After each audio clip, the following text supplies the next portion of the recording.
Gender inequality worldwide leads to discrimination, social injustice, suboptimal economic progress due to serious neglect of a large part of the society human resources, and deficient democracies. Gender inequality manifests itself in all aspects of human life, and there are few countries that have equitable representation of women and men in decision making. The situation in Ghana is worrisome. The number of women in parliament even decreased after the last election from already low 11% to less than 9%. Representation of women in government has not reached the declared goal of 40%. Advocacy by civil society groups in the northern region among young female students in school clubs like Young Female Parliamentarian Girls Club is gradually serving as a source of platform for monitoring young females into leadership. Females largely dominate schools in the Tamale metropolis, but the leadership positions are held by the male counterpart due to culture and religious beliefs. The role of a senior prophet is an integral system adopted in schools which is mostly headed by male students, whilst positions like girls prefect is handled by girls. However, advocacy and mentoring of young females in the metropolis is gradually addressing the myth that female cannot lead, since some female students in girls club in junior high schools have contested and won the position of school prefect.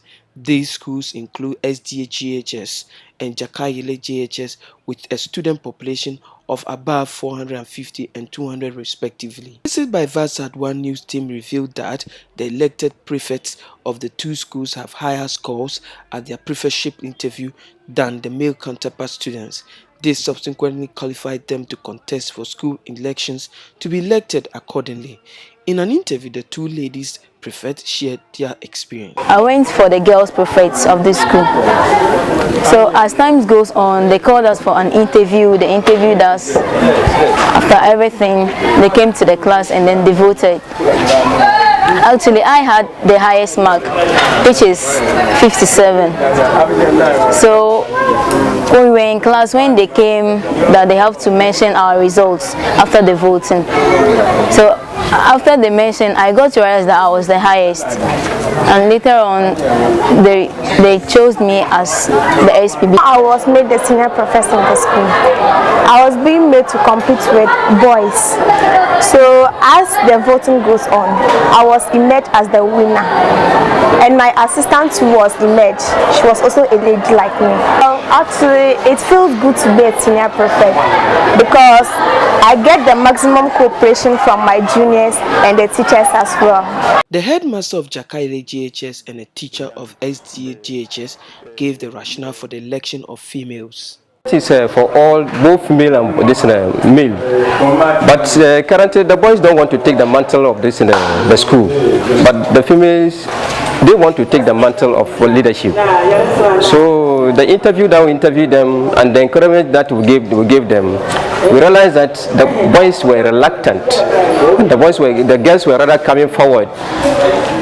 The girls were coming forward, so really we just give the mantle or the leadership to the girls to take up. Past, we used to have boys as the school prefects, but we had some teachers in our midst who were advocates, gender advocates, and they argued that it would be so discriminatory to exclude girls from participating in the school prefectship position. And so the school agreed that this year the nominations should be open for everybody who is willing and able to participate to do so. And that we had 5 people contesting. Out of the 5, we had 3 girls. Some student colleagues have divergent view on the lady prefects. And also the way she used to express herself was not like how I used to express myself. My expression was very low, but she could express herself very well. That was why she was as the school prefect. And I think she's a good leader because she doesn't bully like last year. We had our boys prefect, our senior prefect to become a boy. So she doesn't bully like our last year prefect. To me, it's not that she's incompetent or she's not able to do the work. She's doing, but the thing is that most of the boys in the school doesn't respect her due to the fact that she's a girl. and this leads to the retardation of the progress in the school.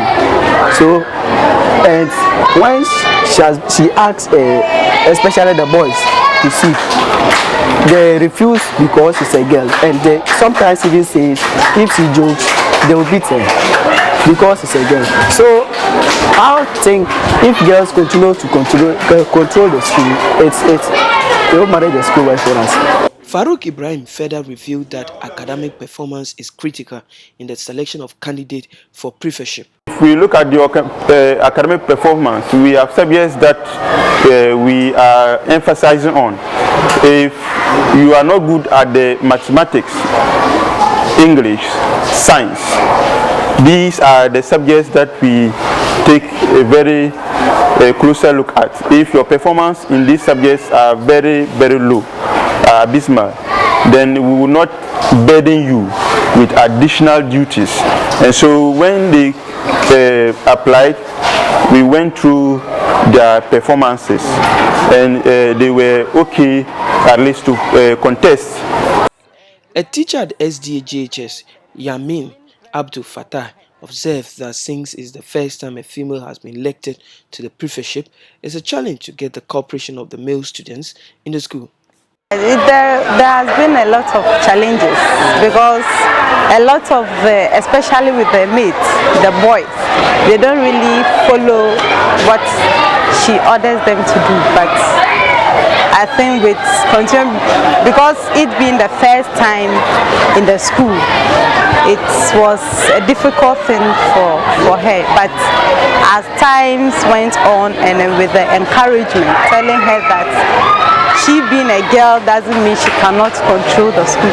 She should be able to give them the orders. And if they refuse, then she should come and then give the complaints to us, and then we know what to do. But it hasn't been easy. But if it continues to be in the school, I think with time, things will change. Meanwhile, an educationist and a gender advocate, Professor Agnes Pusika, lauded the teachers of the two basic schools in Tamale for recognizing the importance of having women in leadership positions. She further called for stronger advocacy and open governance system in schools. We need to even keep the advocacy stronger. We need to find those who have the potential and encourage them to be able to do that. But more importantly, it's not just getting them elected into office, but also supporting them as they exercise their office as to what things to do, how to pave way. In fact, we need to change the governance system where student leadership speak for students.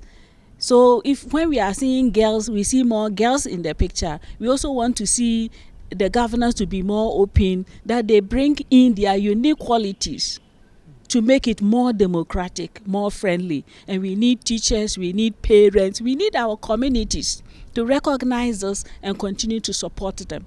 She further called on civil society groups in the region to continue with the mentorship initiative to empower more females into leadership. According to the UN Millennium Project Task Force on Education and Gender Equality, in most developing countries like Ghana, gender inequality is a major obstacle to meeting the MGG target. In fact, achieving the goal would be impossible without closing the gap between men and women in terms of capacity, access to resources, opportunities, and vulnerability to violence and conflict. Noah Nash for Versa One News.